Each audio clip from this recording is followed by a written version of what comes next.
Eddie, it was a real battle of attrition out there amongst an unbelievable atmosphere, one of the best fighting cities in the country. What were your thoughts sitting at ringside? I could see you shouting all night. You look like you're loving it. Yeah, it was a great night. I mean, I was shouting obviously a lot with the Ted Cheeseman fight. He's a part of the Matchroom gym, and he's just in unbelievable fights. And it was such a great fight. I mean, Troy Williamson was brilliant, strong. And after that fight, I wondered if we could kind of live up to the expectations of the main event, which we did. The atmosphere was brilliant, and it was good to see Beefy actually soak it up and enjoy it. Fowler came to the ring quite quickly, and Liam took his time, and I think that was kind of the mentality a little bit of the fight, which was, I think, Liam sort of realising that actually, no, I'm going to enjoy this, and it was an unbelievable reception, great atmosphere, and the main event was great. Like Liam said, Fowler started well, and then it was just the world-class ability of Liam Smith that just took over the fight.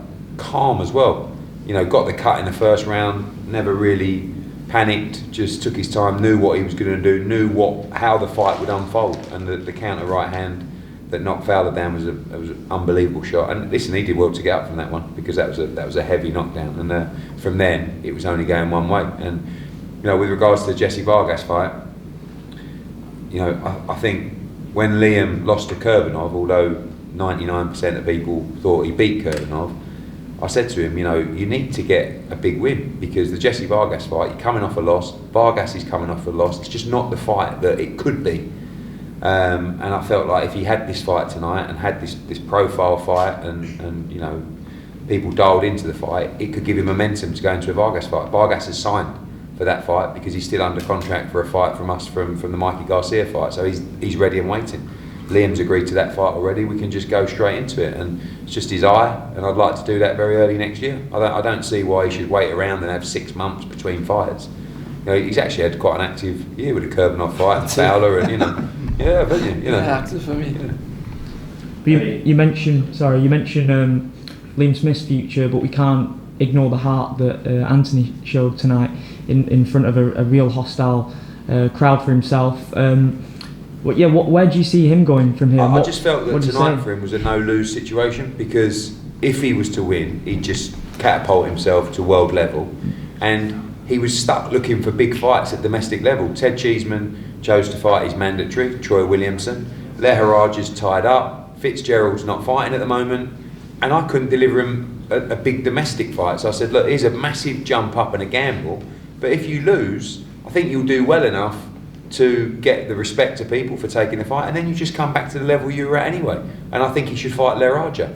But a lot of the chats in the change room, and I think Liam will agree as well, I think he should look to move up, to maybe to 160, because he's been at that weight since I think he was 17, and but he's a big 154, but also Liam is, I don't know whether he classed himself as a big 154, but he bossed him, and he actually bullied him in the end. So it doesn't matter whether you're rehydrating to 175 pounds, you know what I mean? If you're not strong at the weight, you're not strong at the weight. But it wasn't even that. It was just a good European level fighter against a world class fighter. Basically, that was what you saw tonight. Eddie, with Liam tonight and Callum 2 weeks ago, is there any possibility of a big Liverpool stadium fight with both the Smith brothers? Yeah, we always talked about it with Callum, and it was sort of before the pandemic. Anfield was a dream to do.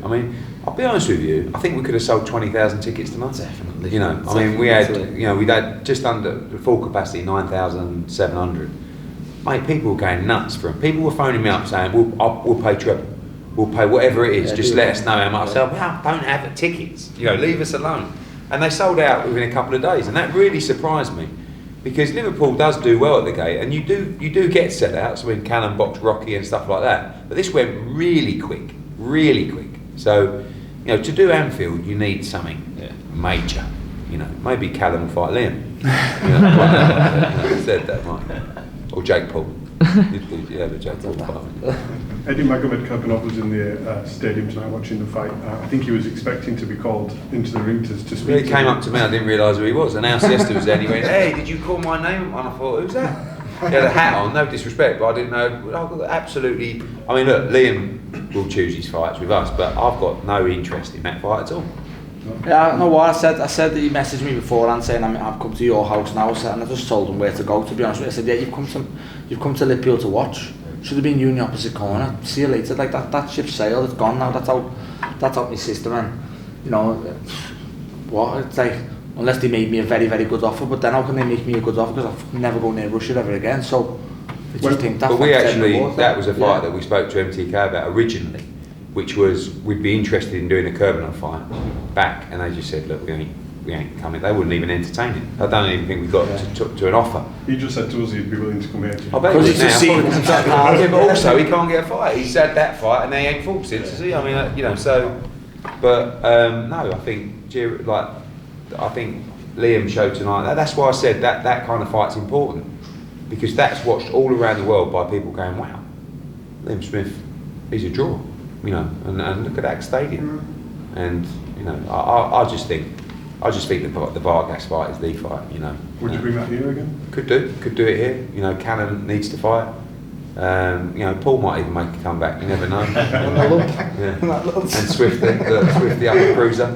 So you know, listen. I think with Liverpool, you really have to get the show right for it to work, because they know they're boxing inside out. So when you put on a great card, they come straight away. I said that me and Fowler would have sold anyway, but then the undercard was very, very good also. So that's why it sold as quick as it did. Yeah, but they get it. Yeah. Do you know what I mean? They know it's a good show.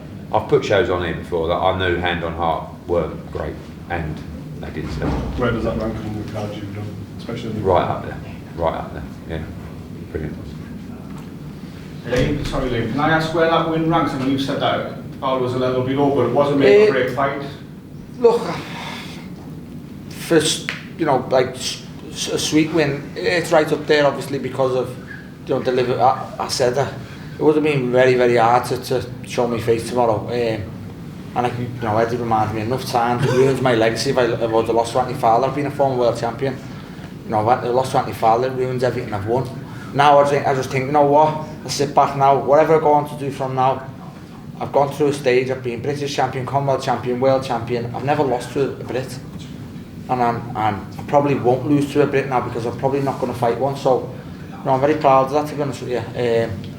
So it's up there, as in, like, it was a good feeling because of what it was.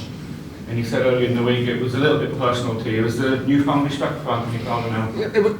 I made it personal for my own sense of you know, reason. I had to be switched on for that fight. I lose again, as Eddie reminded me enough times. I was finished, and if I was in the fight thinking, oh what, I didn't even want this fight, training. I said I weren't going to train, that's why I didn't do the handshake. I weren't going to turn up there and then train lackadaisy, think, oh, it's an easy fight, and then, you know, be not fit or take me off the ball and get took out with a shot. I had to be the way I was to be switched on in camp, to be in the condition I was, and obviously to like put on the performance I did.